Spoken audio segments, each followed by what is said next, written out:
कुछ दिन पहले मैं एक फिल्म देख रही थी। असल में जब मैं फिल्म मेकिंग की पढ़ाई कर रही थी तब सोच के रखा था कि एनएफडीसी द्वारा प्रोड्यूस की हुई फिल्में पढ़ाई के बाद देखूंगी, पर बहुत साल गुजर गए और वे सभी फिल्में देख नहीं पाई थी। आज जब उन फिल्मों को देखना शुरू किया तब एक फिल्म ने मेरा दिल जीत लिया। उस फिल्म का नाम है सलीम लंगड़े पे मत रो। टाइटल सुन के ही अजीब लगता है, पर ये फिल्म बिल्कुल भी अजीब नहीं है।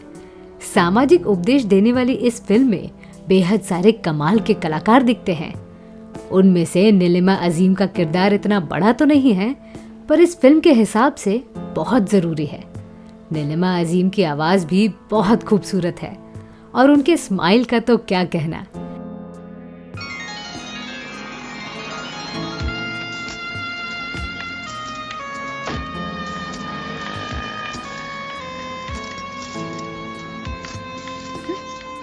अब भी आ रहे ले तू?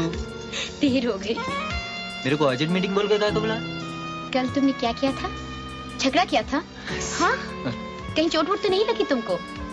बोलते क्यों नहीं हो? अरे नहीं, मेरे को क्या होएगा? विलास भाई को शूट करने के वास्ते आए वो लोग। पब्लिक सोचा मेरे वास्ते आए, अपन भी चुप। और इस तरह से तुम हीरो बन गए। हाँ? वाह वाह वाह, क्या बात है। अरे बिजनेस में ये सब करना पड़ता है, तेरे को मालूम कुछ? चल वो टैक्सी वाले को पैसा दे और फुटा उसको। नहीं, मुझे जाना है, जल्दी जाना है। अब भी आई, अभी जाने की बात कर ले तू। ऐसी गाई थी तो आए कहीं को? तुम्हारे लिए। ठहर ना थोड़ी देर। सच में सलीम, जाना है मुझे काम पे जाना है। काम पे जाना तेरे को? क्या काम करती तू? मुंह पे लाली लगाई, पाँव में घुंघरू बांधे और पब्लिक के सामने ठुमका लगाया, उसी को काम बोलती ना तू? बहुत काम करती है। तुम समझते क्यों नहीं हो? तुम्हें अच्छा नहीं लगता तो क्या हुआ? मेरे लिए तो वो काम है। जाना, नहीं तो तेरे चाहने वालों का दिल टूट जाएगा। इस फिल्म में उनकी हंसी में एक कलाकार की छवि खिलने लगती है। जी हाँ, शाहिद कपूर। और इनका चेहरा बहुत मिलता जुलता है। आप सोच रहे होंगे कि नीलिमा अजीम और शाहिद कपूर के बीच क्या रिश्ता है। आपको जानकर हैरानी होगी कि शाहिद कपूर नीलिमा अजीम के बेटे हैं, मतलब पंकज कपूर की वो पहली बीवी थी। नमस्कार, आदाब, सत श्री अकाल, हेलो दोस्तों, मैं हूँ आपकी अनामिका। आपके अपने channel biography and real life story पर मैं सुनाती हूँ किस्से, कहानियाँ और भी बहुत कुछ। वीडियो शुरू करने से पहले गुजारिश करना चाहूँगी, हमारे चैनल को लंबे समय तक जीवित रखने के लिए सब्सक्राइब और लाइक की ज़रूरत है। अगर आप सब्सक्राइब नहीं करेंगे तो हमें वीडियो बनाने के लिए प्रोत्साहन नहीं मिलेगा। नीलिमा अजीम जी का जन्म इंडिया में नहीं हुआ है दोस्तों। उनका जन्म रशिया के मॉस्को शहर में 2 दिसंबर 1958 में हुआ था। उनका परिवार बेहद ही पढ़ा लिखा था। यूं कह लीजिए कि वे लेखकों और गीतकारों के बीच पली बढ़ी गोल मटोल लड़की थी। महान फिल्मकार ख्वाजा अहमद अब्बास उनके नाना थे, तो पिताजी अनवर अजीम भी महान लेखक थे। इतना ही नहीं, माताजी खदीजा स्वतंत्रता सेनानी थी। आपको जानकर हैरानी होगी कि इन महान हस्तियों के अलावा भी दूसरे ऐसे लोग उनके परिवार से ताल्लुक रखते थे, जिनका नाम लेते लेते 5-10 मिनट यूं ही गुजर जाएंगे। अंदाजा लगाने के लिए कहूँ तो उनकी नानी के पूर्वज भी शायर थे और उसी सिलसिले में इकबाल का नाम भी जुड़ेगा, जिन्होंने सारे जहां से अच्छा हिंदुस्तान हमारा ये गीत लिखा था। हालांकि वे उनके रिश्तेदार नहीं थे। नीलिमा के जन्म के कुछ साल बाद पूरा परिवार पहले दिल्ली आया और दिल्ली से मुंबई बस गए। आपके मन में सवाल आया होगा कि उनका जन्म रशिया में क्यों हुआ होगा।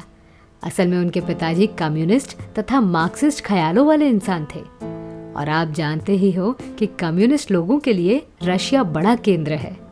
अब तक आप समझ गए होंगे कि नीलिमा का फिल्म जगत से गहरा रिश्ता था, इसीलिए मात्र 5-6 साल के उम्र में उन्हें फिल्मों की बातें पता चली।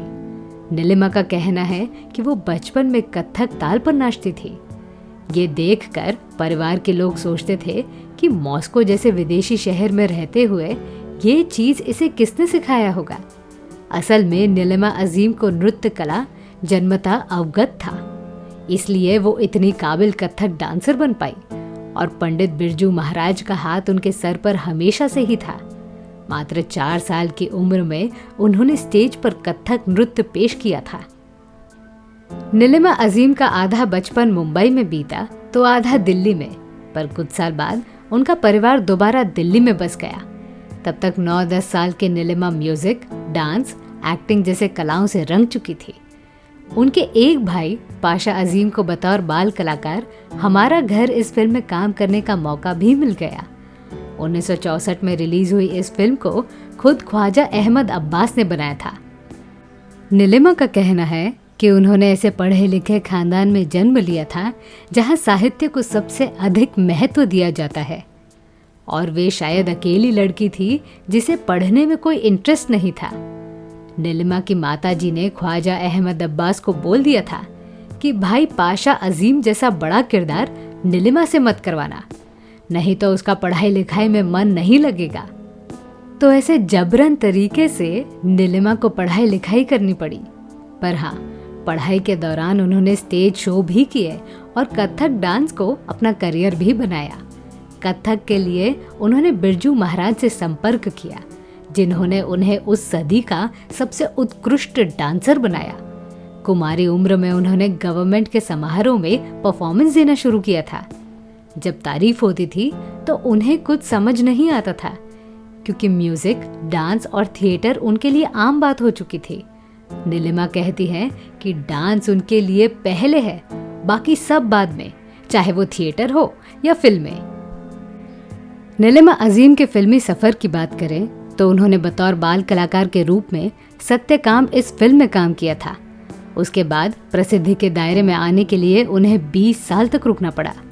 1989 के साल में सलीम लंगड़े पे मत रो फिल्म के साथ उन्होंने फिर वही तलाश इस धारावाहिक में भी काम किया। इस धारावाहिक में उन्होंने शहनाज का किरदार निभाया था, जो अपने समय में बहुत मशहूर भी हुआ। इन 20 साल में उन्होंने रंगमंच की दुनिया में अपना नाम शुमार किया, पर एक चीज ने उनके मन को तोड़ दिया। उस वक्त वो अपने परिवार के साथ दिल्ली में रहती थी। वहीं उनकी मुलाकात पंकज कपूर से हुई, जो उस वक्त NSD के स्टूडेंट थे। उन्हें मुंबई जाकर बड़ा एक्टर बनना था, पर उससे पहले उन्होंने नीलिमा से शादी कर ली। आपको बता दूं कि उस वक्त नीलिमा सिर्फ 21 साल की थी। क्योंकि वो अपने घर में लाड़ प्यार से पली बड़ी थी, इसलिए उनके निर्णय के खिलाफ कोई आया नहीं। ये प्रेम विवाह कुछ महीनों तक ठीक ठाक चला। शाहिद कपूर ने भी जन्म ले लिया था। नीलिमा को अपने पति पर पूरा भरोसा था, पर पंकज कपूर मुंबई जाकर फिल्मों में नाम कमाना चाहते थे। नीलिमा इस बात के भी खिलाफ नहीं थी, पर एक दिन पंकज कपूर दिल्ली छोड़कर मुंबई आ गए। वे ना सिर्फ दिल्ली से भाग गए, बल्कि नीलिमा से भी दूरियां बना ली। शायद कुछ समय बाद नीलिमा के परिवार को पता चला होगा कि उनके बेटी को पंकज कपूर ने छोड़ दिया है। इस कठिन परिस्थिति में भी नीलिमा ने खुद को संभाला और 3.5 साल के शाहिद को लेकर अपने मायके लौट आई। दोस्तों, नीलिमा अजीम की कहानी यहीं खत्म नहीं हो रही। अगले भाग में हम उनसे जुड़ी ढेर सारी बातों को जानेंगे। तो मैं थी आपकी अनामिका। मेरी सुनाई हुई कहानी आपको कैसी लगी, ये हमें कमेंट सेक्शन में ज़रूर बताइएगा, और हमारे channel biography and real life stories को सब्सक्राइब करना न भूलें। नमस्कार।